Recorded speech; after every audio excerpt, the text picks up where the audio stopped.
services, where one lane shut for recovery work following an accident involving a caravan queuing back towards the Stafford services. And the M40 heading south through Buckinghamshire down towards High Wycombe Junction for the Handy Cross is slower lane shut on the exit Slip Road, where a lorry is broken down. And there are still severe delays on the Victoria line in London following a points fed at Brixton. That's the latest. You can stay up to date throughout the day by visiting our website, GBNews.com.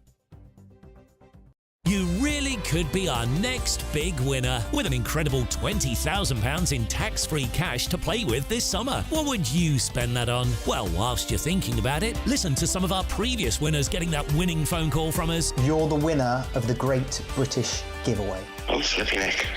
Oh dear. Oh my God, are you joking? Do you know what? I've never won anything like this in my life. Oh my God, this is amazing. Thank you. Hurry, as lines close on Friday. For another chance to win £20,000 in tax-free cash, text PRIZE to 63232. Text costs £2 plus one standard network rate message. Or post your name and number to GB05 PO Box 8690 Derby DE1 9TT. UK only. Entrance must be 18 or over. Lines close at 5 p.m. on Friday. Full terms and privacy notice at gbnews.com/win. Please check the closing time if listening or watching on demand. Good luck. GB News is Britain's election channel. And when the big stories break, we're tackling them on Britain's newsroom. When we disagree, and we disagree a lot, it's even livelier than normal. We don't disagree that much. We do. His comedy, though, is revolting. I knew her, and unlike you. That explains Beverly Turner's temperament. It's a bit frosty in here, isn't it? You'll have one of me one day. Yeah, for dartball practice. Britain's newsroom on GB News. Weekdays, 9:30 a.m. GB News, the People's Channel, Britain's news channel. I'm Patrick Christie's. Every weeknight from 9, I bring you 2 hours of unmissable, explosive debate and headline-grabbing interviews. What impact has that had? We got death threats and the bomb threat and so on. Our job is to do what's in the best interest of our country. You made my argument for me. My guest and I tackle the issues that really matter, with a sharp take on every story. I'm hearing it up and down the country. That was a beginning, not an end. Patrick Christie's tonight from 9 p.m. only on GB News, Britain's news channel.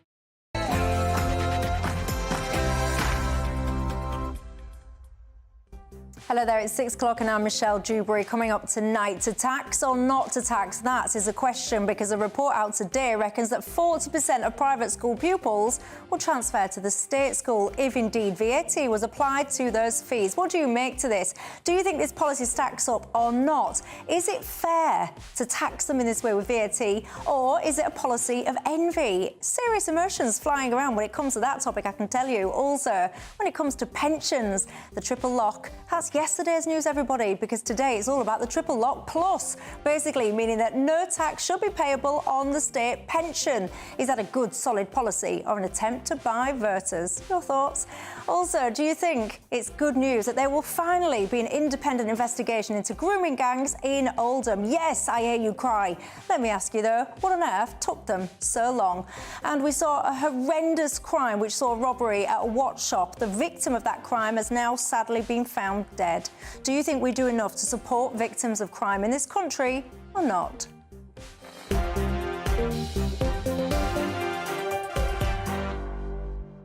We've got it all to come and more. Did you see what the BBC had to say about Nigel Farage today? We'll look at that and lots of other stuff. But before we get stuck in, let's cross live for tonight's latest headlines.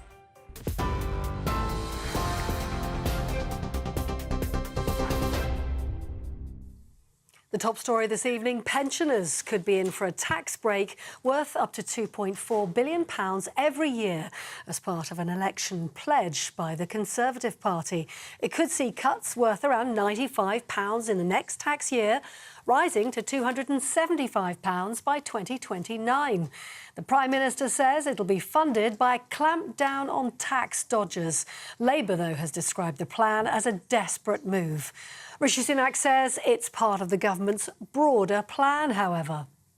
What I believe is that if you work hard all your life, you should have dignity in retirement. That's why we've protected the triple lock, which is going up by £900 this year for pensioners. But today what we've announced is the triple lock plus. We're going to increase the personal allowance for pensioners, delivering a tax cut worth around £100 to millions of pensioners, demonstrating our commitment to them, making sure that we can deliver a secure future for them. And in contrast, the Labour Party has said they oppose that policy, which means pensioners will be paying tax under any future Labour government, and that's a clear choice on offer at this election.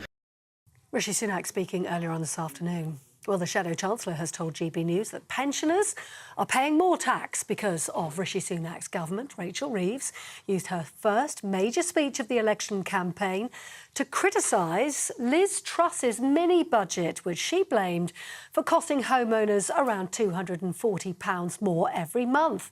Speaking to GB News political editor Christopher Hope, Ms Reeves said wages remain flat and taxpayers were being asked to pay more for less. Everything that I put forward will be fully costed and fully funded, because I will never play fast and loose with the public finances, because when you do so, you put family finances and pensioners' finances in peril. And the Conservatives are now adding bauble after bauble to the Christmas tree without any idea of how they're going to fund these new commitments. Yesterday, they said they were going to use this money to create a national service scheme. Today, they're saying they'll use this same pot of money to give a tax break for pensioners. Well, the reason that pensioners are paying more tax today is because of decisions by this Conservative Prime Minister. Rachel Reeves. Well, the Deputy Labour leader, Angela Rayner, has accused the Conservatives of using desperate tactics after police said it'll take no further action in its investigation into her housing affairs. Labour's deputy leader has faced some scrutiny over whether or not she paid the right amount of tax on the sale of her council home back in 2015.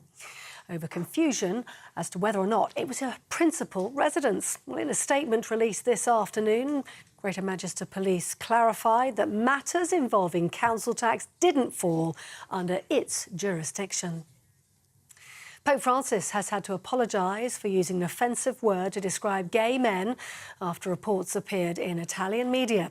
Two of the country's biggest newspapers reported that he used the slur when suggesting there were too many gay people in the priesthood. He's in the past told bishops to carefully vet priests and reject any suspected homosexuals. The Vatican says the Pope didn't intend to use homophobic language and he apologises to anyone who was offended. New research has suggested that a lack of progress on insulating British homes is costing bill payers £3.2 billion every year. Analysis by the Energy and Climate Intelligence Unit found that upgrading the average British home to an energy performance rating of C would have saved bill payers around £200 a year. Despite rise in energy costs, the government scrapped a target last year that would have seen all privately rented homes rated C or above by next year. Latest figures show that fewer than 5,000 homes have been insulated under the government's scheme. And in international news, Israeli tanks, we're told, are advancing on the city of Rafah following a night of heavy airstrikes which killed at least 21 people. The offensive on Gaza's southern city is pressing ahead despite international condemnation. People could be seen in the streets carrying their belongings away in an attempt to escape the area. Israel, for its part, saying it wants to root out Hamas fighters in Rafah and rescue hostages who are still being held by the terror group. That's the latest news. For the latest stories, do sign up to GB News Alerts by scanning the QR code on your screen or going to gbnews.com/alerts. Back now to Michelle.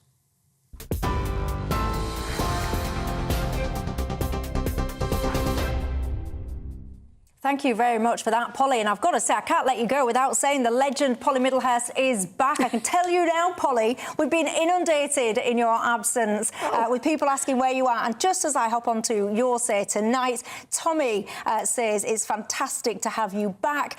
June says she's really missed you. Kevin says, please send much love to Polly. It's great to have her back. And SC says it's fabulous and lovely to see Polly again. So there you go. You've been very missed. GB News. Welcome back. Thank you very much. I've been supporting my family through a bereavement, but very glad to be back in the hot seat. There you go. Thank you very much for that, Polly. Right, this is Dewbs Co. I am Michelle Dewberry, and I'm keeping you company till 7 o'clock tonight. Alongside me, the former Brexit Party MEP Nunciata Rees-Mogg is here, as is the former Labour Minister and new face to this programme, Bill Rammell. Good evening to both of you. You're very welcome tonight, as are all of you at home. What's on your mind tonight? You can get in touch all the usual ways. You can get on email, gbviews@gbnews.com is how you reach me there, or of course, you can go to the website. I've just been reading some of you out there, gbnews.com/yoursay. By the way, that's gbnews.com/yoursay. That's not the email address, that's the website address where you can hop on to, chat amongst yourself, and indeed to me as well. And of course, don't forget, you can tweet or X me. We've got it all going on here on GB News. However you're watching and listening, you are very welcome tonight. It is 37 days until the next general election. Are you still there? Have you lost the will to live yet or not? As always on this programme, I will kick off by doing a quick roundup of what has happened on the campaign trail today. We'll stay across it so that you don't have to. So let me cross live to our political editor, Christopher Hope. Christopher, good evening to you. Last time I spoke to you, I think it was on the M40 on a bus somewhere. It's good to have you back in the studio. What have we missed today?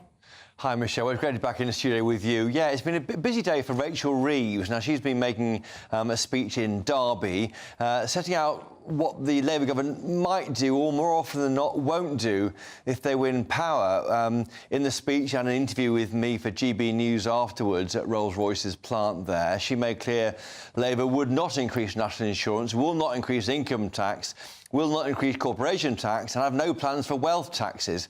That is a big space moved to one side to raise money for any plans. The Labour's idea is to fund tax cuts from growth, and the economy is forecast to grow if Labour does win power on July the 4th. So that's where they are, and they've been responding, and I think slightly tetchily, I would argue, to these rather sort of bold ideas from the Tory party. They're looking, of course, at this triple lock plus on pensions. So pensioners on the state pension won't be paying basic rate of income tax at all if the Tories win another 5 years in government. The Labour Party won't back that because they're terrified of unfunded tax pledges or spending pledges. And then we heard on the weekend on the national service idea for young people. Again, that's been dismissed as a gimmick by Labour. So, oddly, you have a role reversal, Michelle, from 2019, when Jeremy Corbyn was criticised for having a magic money tree and the Tories said these are unaffordable ideas. Well, this time you have the Tories making their claims on what they would do. They're making the radical offer almost, and Labour, because they're ahead in the polls, are not going anywhere near it. So you have this kind of role reversal. Of course, the Tories do say that their plans are costed. I'm looking at some polling just dropping, Michelle, by the way, quite interesting. The Tories are now, according to JL Partners, just 12 points ahead. 12 points ahead, 12 points behind Labour in a new poll. Just 12 points behind.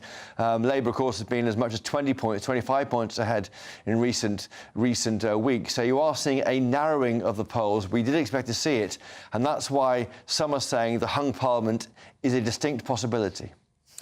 Interesting stuff. Just tell me briefly, if you will, as well. I've got a lot of viewers writing in on the Your Say about the Angela Rayner situation. So the police saying they're not going to progress that situation. What's the response been to that? That's right. So we heard from Greater Manchester Police around 4:45 saying no further action being taken, but in a three-paragraph statement making clear that there was interest to look into it, but at the end of the day, council tax and personal tax issues do not fall into the jurisdiction of policing.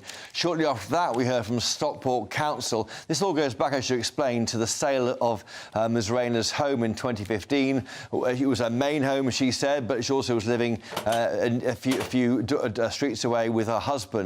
Whether any capital gain tax was paid and whether it was an initial main home when her house was sold was at issue. We have heard from Stockport Council. They're also saying that there's been no further action taken. That leaves HMRC. Now, HMRC never comment on tax affairs of individuals, but Labour are clear. Louise Haigh, who's the Shadow Transport Secretary, she said that this is over, a line has been drawn, and HMRC are unlikely to say anything about that. So I think, as we speak tonight, Angela Rayner is in the clear, Michelle, after all those weeks of speculating about whether she owed a small amount of tax in CGT. Well, there you go. Interesting times for sure. Christopher Hope, thank you very much for that. Now, one of the stories that was dominating the headlines today, this whole row about whether or not there should be VAT applied to private schools or not. We've been going round in circles, that debate, for quite some time, but now, apparently, there's a new report out that says that actually, if VAT is indeed applied to those private schools, we're going to see an exodus of about 40% of those pupils going into state school. Long story short, that suggestion there is basically the maths, therefore, don't add up. Annunziata, what do you make to this idea anyway, VAT being applied to private school fees? I think it's absolutely ridiculous that parents who send their children to private school are obviously not taking up a space in a state school, which is beneficial to state education. But also private schools do generally do a lot of outreach and charity work within their communities, opening up their facilities to the local community and indeed the local state schools. Making it too expensive for parents to be able to send their children to the school of their choice is going to have a knock-on effect for, as this report says, the number of pupils in state school, but a particularly profound effect in SEN education, where an awful lot of the provision is private, often funded by the council, not by the parents, because there are not the facilities within the state sector, and I'm afraid those children are the ones most likely to lose out. So it's a big no, big thumbs down from you for that policy. Bill, you're a former education minister. Do you agree with Annunziata or not? No, I don't. And just immediately, particularly on kids with special needs, my understanding is that those will be exempted from the change. But on the general principle, I don't think the taxpayer should be subsidising private schools, which is effectively what happens at the moment. If you look at the polling evidence, the public back this Labour commitment by 2 to 1, and even allowing for behavioural change, and there may be some at the margins, the Institute for Fiscal Studies says it will raise about £1.4 billion, which can pay for 6,500 new teachers in the state sector.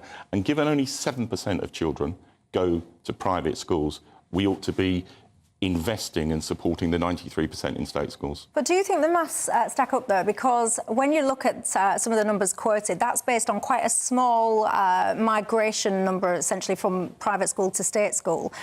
Reports like what we're seeing today say that actually it's not going to be that tiny. You could potentially see up to 40% of pupils moving, in which case the maths do not stack up. I think what you're seeing is self-interested lobbying by private schools to create the impression there'll be a massive exodus. I don't believe that will happen, in part because I actually think private schools, a lot of them, will suck up the additional charge rather than passing it on to the people who choose to send their children to those schools. So this is about tax fairness and it's about investment in the state sector. So he's basically saying, why should every other parent subsidise the rich kids? They're not. In fact, it is the other way round, that by paying private school fees and taking the burden off the state, the parents are supporting the state education system. This is just the politics of envy. And we saw it before under Labour when they scrapped the assisted places scheme, which was an incredible scheme that gave bright children the opportunity to have the very best educations at the best schools, paid for by the taxpayer. And because of the hatred for the private school system, Tony Blair scrapped that within months of coming to power, and it had a massively damaging effect on children who really needed that foot up onto the ladder and have made great successes for their lives that the generation behind them aren't able to do. Is this just jealousy? So when you say all of these people in these polls, can't remember what your stat you just gave me, but that's because their children are not in state school. They're being fed this narrative about kind of, you know, oh, look at those wealthy people, it's all their fault. Well, actually, a lot of people that go to the private school, their parents are not really that wealthy, because if you're really wealthy, you're going to suck up this 20% if indeed it is passed on to you, or 15% or whatever it'll end up being in practice. But you're going to suck that up. You don't care. Your kids' education is not going to be disrupted. It's the ones in the middle, Bill, that people have actually, they do go without, they sacrifice, they don't get a new car or a holiday or whatever it is, quite frankly, because they've prioritised their child's education. It's those people that's going to be disrupted. It's those children that are perhaps potentially going to be taken away from their friendship groups, their education disrupted. They're going to go into state school. You're probably going to see bullying of those kids. Does that not bother you? It's not about class envy. And look, I respect. Come on, the right. Did you say that with a straight face? Yeah, no, I do. Really? I do, because I respect the right of parents to send their kids to private schools. But what I don't think should happen is that they should be subsidised in doing so. And that's effectively what happens at the moment. But in terms of priority for government, the 93% of children in state schools, and state schools have been pared to the bone over the last 14 years, they should be the priority for investment. You know perfectly and this scheme can generate that. Lots of businesses and all charities have VAT exceptions. You're making it sound like it's just private schools that are having this. It's not true at all. Small businesses have it, one-man enterprises under the VAT threshold, and all charities. There is a lot of charitable work within private schools, and I would like them to continue doing that, not have that leg up taken away from them so that they don't help their communities and don't feel they should. I think if you scratch beneath the surface, there's nothing like the degree of charitable work undertaken by private schools, as is often claimed. But look, this is about a level playing field. Obviously it's about depends fairness. school by school, but it only takes 10% of pupils to leave most schools for the school to close. And at that point, whether the parents can afford it or not, you've got all the children trying for a place at a local state school. I don't think that will happen, because I think the schools will suck up a lot of the increase. Having had a child at private school, I don't currently, a lot of the parents really are scrabbling to get those fees together. That increase that is proposed, £3,000 a year, will be out of reach for more than 10% of them. Unless the schools absorb it, and I think that in major part is what will happen. I just want to probe you on this kind of subsidy and all the rest of it, because the fact is a lot of these people, they'll be higher, if not additional rate taxpayers. So they're already essentially inputting a huge amount of tax into the state's education. They're not putting their child through that, so they're essentially paying over the odds for everyone else's children to be educated, while simultaneously paying for their own children to be educated. And I don't believe that this isn't motivated by envy. Do you know what? Under the last Labour government, the number of children going... And this wasn't a commitment that we made. Under the last Labour government, the number of children going to private schools decreased because we raised standards and we raised investment in state schools. And you scrapped assisted places? Yeah, absolutely right. So that the children who needed it the most couldn't go to private schools and have the extra facilities? It was giving unfair advantages to some people and not all. People who couldn't afford it, people who needed it most. What we did, and, you know, school standards, school investment rose significantly during the 13 years Labour was in power, and that's what we're determined to do this time. And part of the way we will pay for it is ending the unfair treatment of private schools and investing that to employ 6,500 new teachers. The educational standards at the end of your last term hadn't improved. They had, most certainly. If you feel so strongly, I think, I'm not putting words into your mouth, but I think you basically said, like, a lot of the charitable stuff that they're doing, it's not really all that it seems. Why did Labour row back on the plans, then, to remove charitable status from a lot of those schools? Because it was under legal advice that what we're now doing was the better and fairer and less subject to legal challenge to make the change. And if because I do know that not all the schools are charities, but those ones that are, they do have to do regular checks and balances to demonstrate that they are giving back and meeting the criteria to continue being classed as charities. So do you know something that those charitable commissioners don't?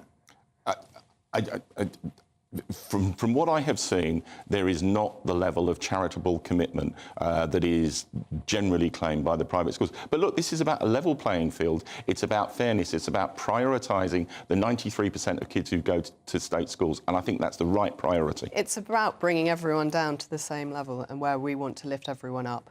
Yeah, look, you know, I've spent the best part of my life as a politician and as a university leader wanting to raise everybody up. But you do that by delivering a decent state education system that is properly resourced, and we have to be prioritising the majority of children.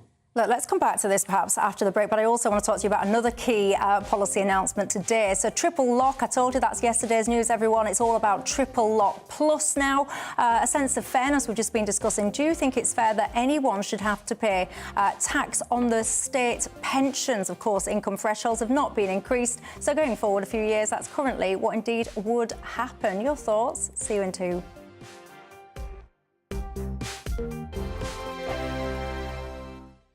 Headliners. Tomorrow's papers tonight. Every night from 11 p.m. Apparently alcohol abuse is costing England £27 billion a year. I mean, in fairness, that's the price of 2 rounds in London, Nicholas. Yeah, tell me about it. Not that I'm a big consumer of alcohol. I'm very Mediterranean in my consumption. But revealed, alcohol abuse costs soar to £27 billion a year. So this cost basically encompasses a variety of aspects, from health-related problems, so the cost on the NHS, lack of productivity, people who lose their jobs, social services, and all that. And of course, it has been on the rise, 37% more compared to last time this was studied in 2003. So now Institute of Alcohol Studies and some other groups are pushing or asking for tougher taxes and tougher regulation. But is that the solution? Like in ancient Rome, they said, in medium stat virtus, like moderation, virtue is in moderation. And again, if they're going to raise the price, people like myself or yourself who are moderate consumers, pardon? You're going to turn to heroin. Because it'll become... I mean, well, this is what's happened in Scotland. It becomes unaffordable, so... Yeah, in Scotland, they had minimum unit alcohol pricing, and so it pushes up the cost of getting off your tree for your average Scottish ne'er-do-well who likes to sit on a bus stop and drink a bottle of cider. So instead, they're turning to street drugs, which are cheaper by comparison. That is just terrible. I like that the alcohol industry have come back on this. A guy called Matt Lambert, who's the chief executive of the Portman Group, and they represent the alcohol industry. And he says that the IAS, that's the group who've created this, have failed to take into account the significant direct economic contribution of the alcohol industry to the wider economic and social benefits of moderate and responsible alcohol consumption. Well, it's so true, isn't it? We've got a declining birth rate. We need people to get drunk and chat each other up. Yeah. In the GB newsroom, we bring you the news as it happens. With our team of dedicated journalists across the UK, GB News brings you accurate reporting of the day's topical agenda. When the news breaks, wherever and whenever it's happening, we'll be there. This is GB News, the People's Channel, Britain's news channel. Every Saturday, 10 till 12, we'll bring you all of the news that you need to know. We'll also remind you that there is so much to smile about. It's my favourite time of the week. I get to relax, enjoy some light-hearted stories, and let Ellie teach me about fashion too. That's Saturday Morning Live, every Saturday, 10 till 12. Only on GB News, Britain's news channel. Join me, Neil Oliver, every Sunday night at 6 p.m. on GB News. And if an hour is not nearly enough for you, go to gbnews.com for special extended episodes online every Friday at 9 p.m, where we can truly get into the nitty-gritty of what's going on. GB News, Britain's news channel.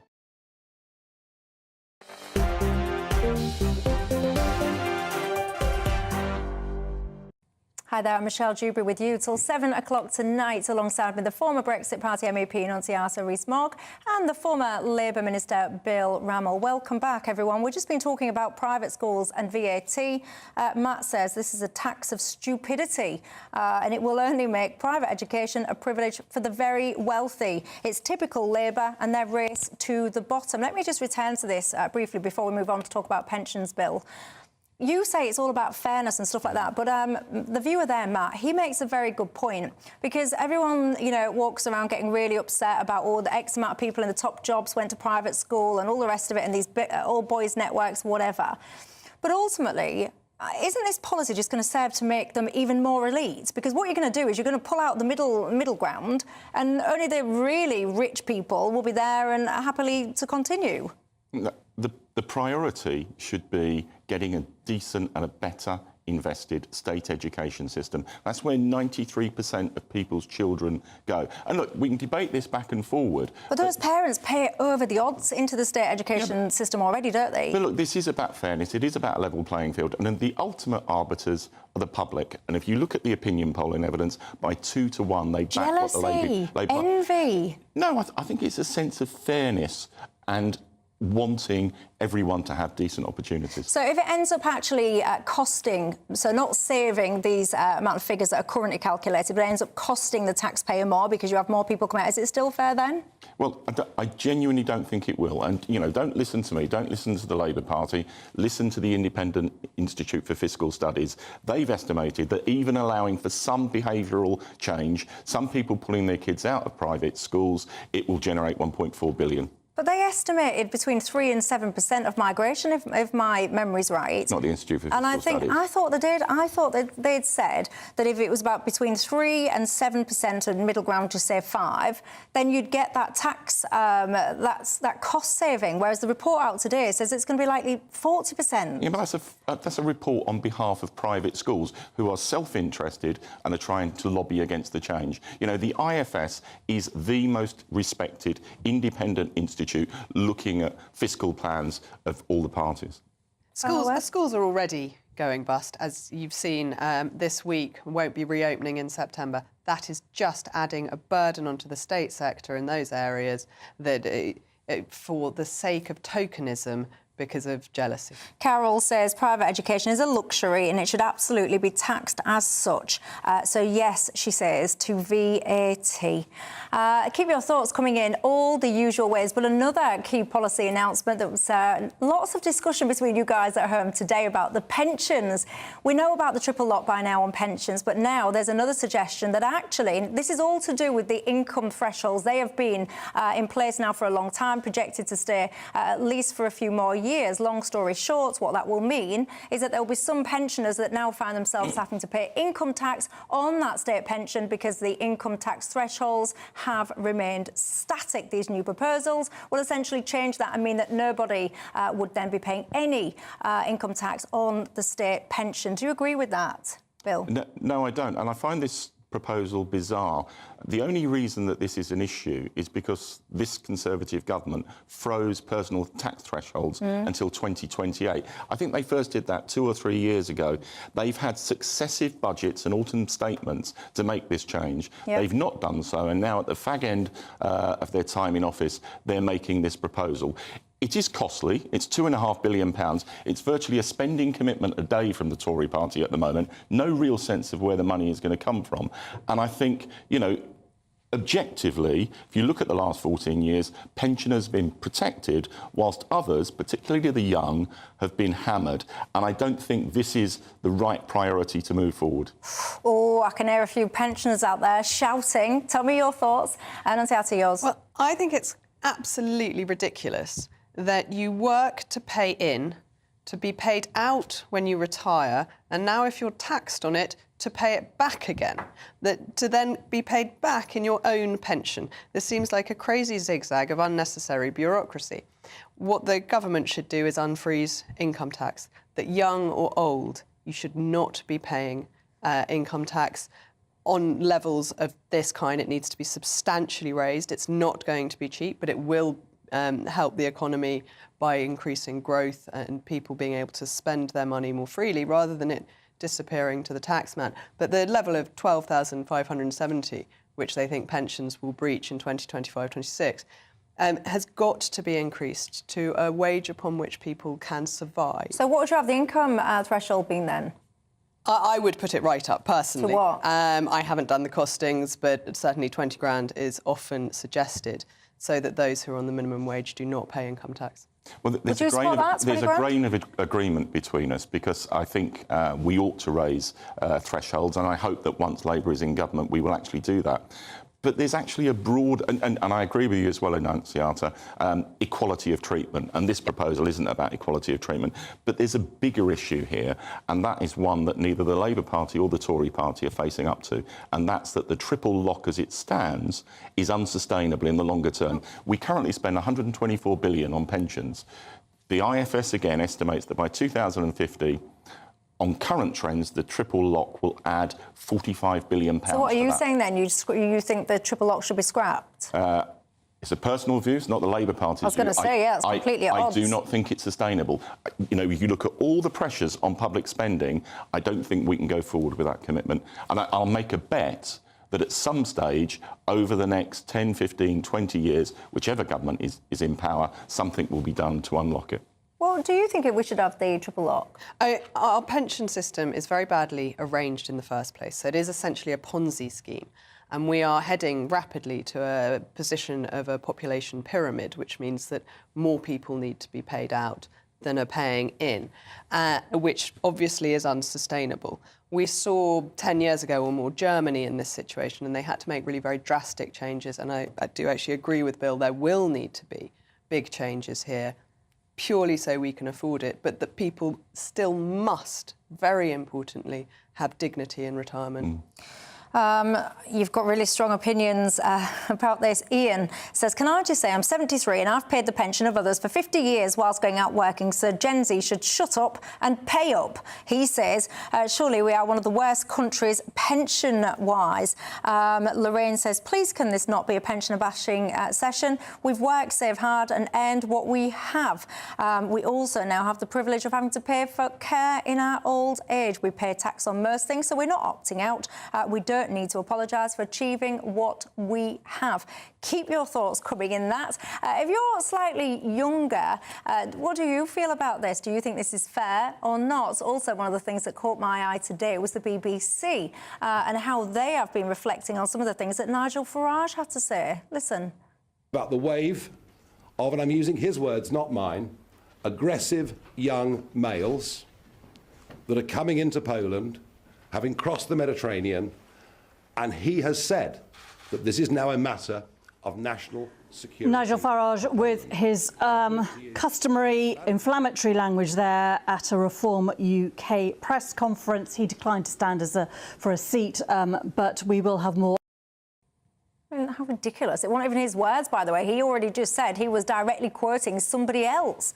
Bill, what do you think to all that? Well, they had to apologise as well, sorry. I may surprise you because I disagree with about 95% of what Nigel Farage says, but I think the BBC broke the Ofcom editorial guidelines by making that statement today. I welcome the fact that she's rectified it by, making the apology. Interestingly, she's Krishnan and Guru Murphy's sister, and the family have form on making these incendiary statements about politicians. I remember a C word. Yes. I won't tell you what that C word is, ladies and gents, because it's tea time and I don't want to curl your hair, but you might remember that comment that Bill's referring to. What did you make to that? It was clearly a breach. I'm glad she's apologised. She shouldn't have thought it, let alone said it. He did make it exceptionally clear that he was quoting, I believe, Donald Tusk, who is so far from being a Brexiteer Little Englander as you could possibly get. And I think he was demonstrating how broad the fears on this subject are, not quoting himself. Yeah, we've had a bit of this, haven't we? Because I recall, for example, the Reform Party being described as far right. An apology had to be issued on that. I remember watching a press conference where they had the union flags up, and one of the commentators on Sky, I think it was basically saying, oh, look, here we go. They've got their flags up, read into that what you will. It's just, to me, it's almost like a snobbery. The words far right have just become so meaningless. They're just chucked around like confetti anyway, so they're meaningless now, those words. I completely agree, and worse than far right is thrown about for nonsensical reasons as well, that people on the right of politics are regularly called Nazis, though they would have the polar opposite beliefs to the very awful Nazi party. I think the media has a tendency to be part of the London metropolitan elite, and they don't actually know what's going on in the rest of the country or how people are thinking. Do you know, I think there's abuse on both sides. So there is abuse of people on the right. There's certainly abuse of people on the left. And I'm a passionate believer in free speech and open debate. And the broadcasting regulations need to enable that to happen. And it needs, particularly in an election campaign, broadcasters who don't overstep the mark by criticising individual politicians. That happened today and it was wrong. Well, yeah, but it's also just very embarrassing because, like, literally hours or so later, then they come out with their apology and it just undermines you going forward, makes people think that you're slightly more ridiculous. I'll tell you something else that caught my eye that was ridiculous as well. Ed Davey on the campaign trail today. I have never been a political advisor in all my life. It might not surprise you to learn. But if I was, I really think that I would be able to advise candidates, etc., not to do stupid things like this. Watch.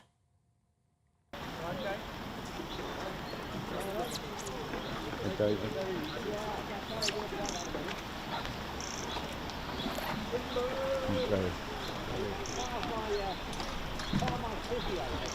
I'm enjoying this, honestly.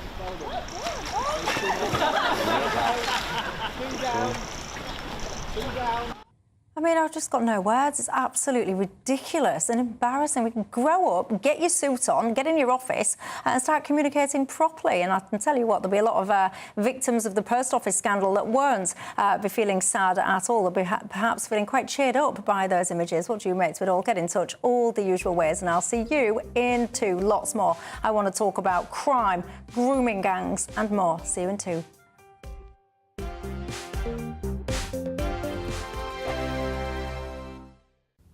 Good evening. From the Met Office, here's your latest GB News weather update. Whilst it is going to turn drier for most of us by the weekend, before then we still have some thundery showers around. Earlier on today we had a weather system pushing its way northeastwards across the country, bringing some heavy, persistent rain for many of us. That's now starting to clear, though lingering across some northeastern parts through this evening and overnight, and behind it, it isn't turning completely dry. Further outbreaks of showery rain, and some of these could still be heavy, possibly the odd rumble of thunder overnight. Many places staying quite cloudy, so temperatures aren't going to drop a huge amount, but there will be some clear skies around, especially towards the south, and here we could see a few pockets of mist and fog developing tomorrow morning. If we take a closer look at what's happening tomorrow morning, though, quite a cloudy start across northeast Scotland and some outbreaks of lingering rain here. Maybe some brightness across northwest Scotland around the central belt, but on the whole largely cloudy. Further outbreaks of showery rain to be had. Similar for Northern Ireland and Northern England, though some bright spells possible. A brighter picture, though, across central southern England. Greater chance of seeing some sunshine, particularly once any mist and fog patches clear away. As we go through the rest of the day, and it is going to be quite a showery picture for most of us. Any rain lingering towards the northeast may continue for a time, but the greater story will be the fact that there'll be some hefty showers, particularly for eastern Scotland, northeast England, some of these turning heavy and thundery. Elsewhere, the showers may be not quite as intense, but some rumbles of thunder are possible. There will be some sunny spells in between the showers, though, and temperatures rising into the mid to high teens or possibly low 20s towards the southeast.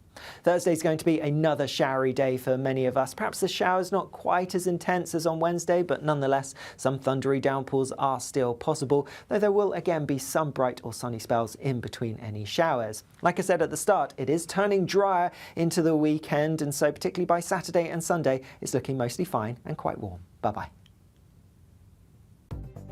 The latest GB News travel.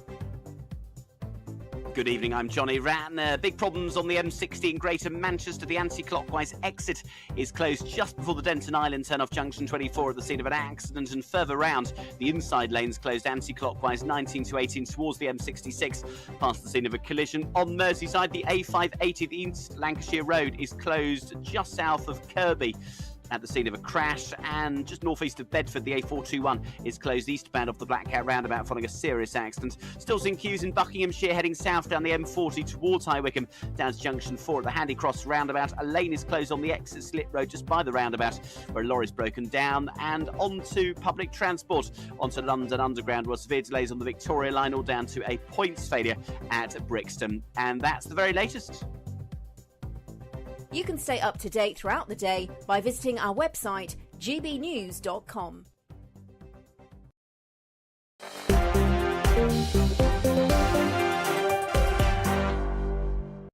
Hi there, I'm Michelle Dewberry till 7 o'clock. The former Brexit Party MEP Annunziata Rees-Mogg and the former Labour Minister Bill Rammell alongside me. Now, very important topic next because, of course, you'll all be familiar with the grooming gangs scandals and a lot of the failures, quite frankly, associated with that. Well, finally, everybody, there's going to be an independent inquiry in Oldham. I can't help but wonder, why on earth did it all take so long? Our reporter Charlie Peters is here to update us on the latest. Hello, Charlie. Hi, Michelle. Well, for years, the Labour-run council in Oldham has rejected calls and several motions to put forward an independent, judge-led or panel-led inquiry into the town's grooming gangs scandal. But earlier this month, in the local elections, they lost overall control of the council. They went from 31 to 27 seats. And in doing a deal with local independent groups that had been campaigning for that independent inquiry. They've returned in a minority government, and they will now support and facilitate a motion to launch that inquiry. That comes on the back of some 7 motions that have been voted down in an extremely toxic political atmosphere in the town. Some history here. In 2022, the Greater Manchester Combined Authority launched its own assurance review into the situation in Oldham, and it found vast failures from just a sample of cases where social services and the police were not communicating effectively and were not following the correct practices. One survivor, Sophie, named in that report, anonymously of course, she was found to have been failed appallingly when she was abused by 5 men on one single day in the mid-noughties.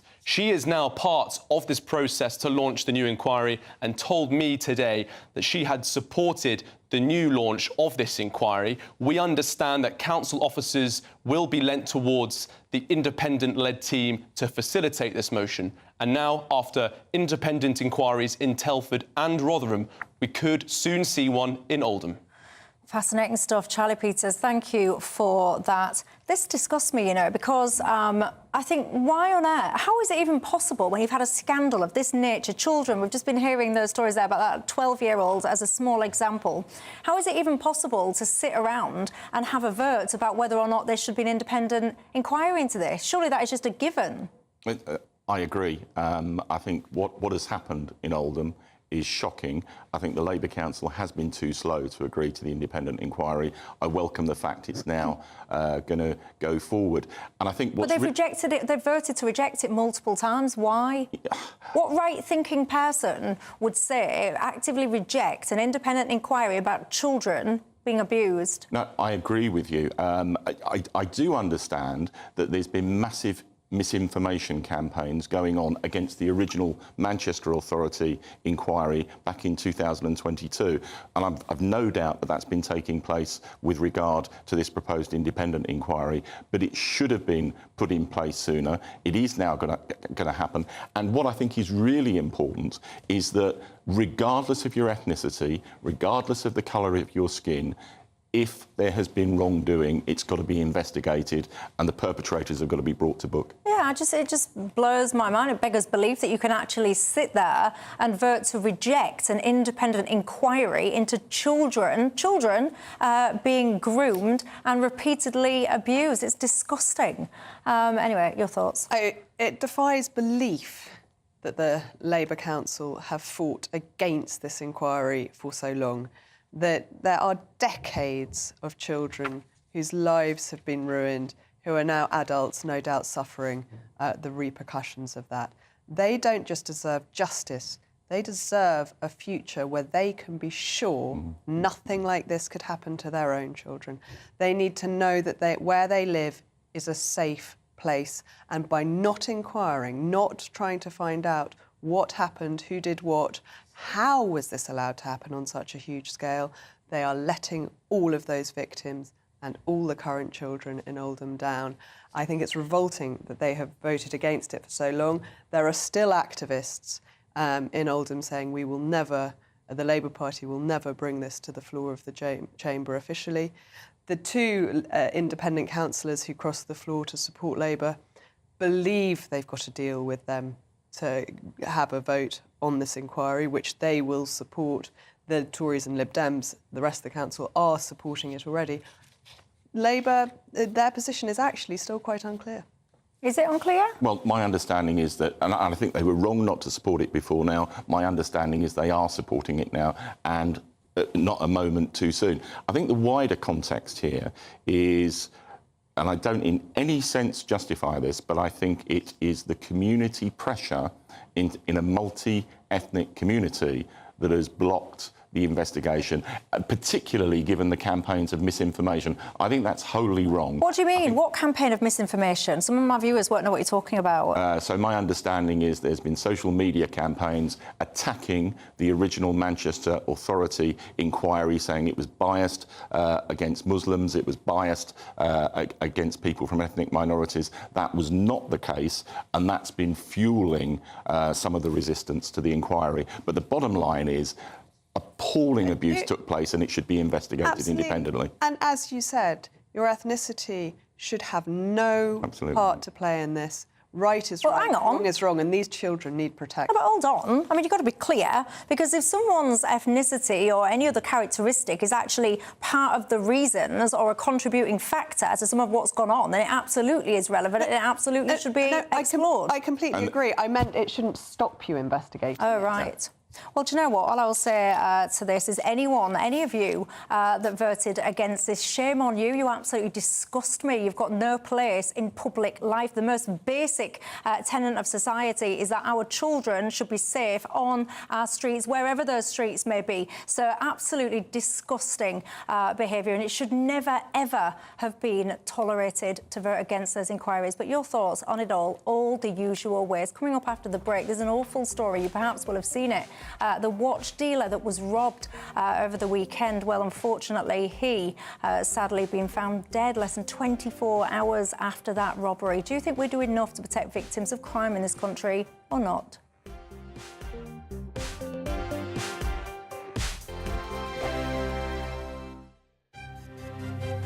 GB News Breakfast, every day from 6 a.m. Emma, let's start, shall we, with Prince William confirming on the Isles of Scilly yesterday that Kate is doing well. I thought it was a very brave lady to say, "Are we allowed to ask how the Princess of Wales is?" And I thought, well, we're not, so good for you. Yeah. In one of the hospitals he visited on the Isles of Scilly, an administrator, a hospital administrator, asked him how Kate was doing, and he said, "She's doing well, thanks." Until we hear official word from the palace, then we're just going to have to rely on little snippets like this. It does seem to be serious. So It does. we wish her What's very quite telling as well, I went through some of the social media comments on this, and people that live on the Isle of Scilly were just saying how close they got, how wonderful it was. He's supporting local businesses. And that pasty shop will now be, like, treasured, you know, forever. People forever go there. On the Quay. It sounds great. It's called On the Quay. Compare and contrast with this I feel at home in Nigeria vibe that Meghan's putting out. Two very, very different takes on how to be a royal. Do they want to be royals or do they not? Because they seem to want sort of half the trappings but without all the kind of responsibilities. These two brothers, who obviously went through a lot growing up, obviously can't stand the sight of each other right now, and it's just really sad. Well, it goes beyond the brothers. I mean, we are told from some of the papers this morning that the King didn't have time in his schedule to see his son because he was actually meeting David Beckham for a private meeting. Well, who would you choose? All about priorities. I mean, I know it's all about priorities. But, you know, you surely, I mean, you could just pop in as well. I reckon that Harry and Bex are pals, probably. So what's gone on there, and will they ever be able to repair things? And they really were so close. I mean, when you compare the Buckingham Palace garden party, a couple of miles down the road, literally Harry was at Westminster or wherever it was. It wasn't far. Yeah, and it absolutely would have been possible for him 3 to go. miles apart, and yet absolutely worlds apart in terms of their emotional state. GB News is the home of free speech. We were created to champion it, and we deliver it day in, day out. Free speech allows us all to explore and debate openly the issues most important to us, our families, and of course, the British people. Having challenging conversations to enlighten each other. Which is why we hear all sides of the argument. We are the People's Channel. We will always stand by the freedom to express yourself. On TV, radio and online. This is GB News, Britain's news channel.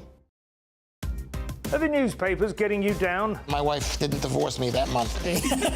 Struggling to separate the wheat from the chaff? I know that it's a bit of a circus at the best of times. Well, don't worry, Headliners has got you covered. We'll take the burden of reading the day's news, and if we get depressed, who cares? It's an occupational hazard, frankly. That's Headliners on GB News from 11 p.m. till midnight, and the following morning, 5 till 6 a.m. on GB News, the comedy channel. Nah, just kidding. Britain's news channel.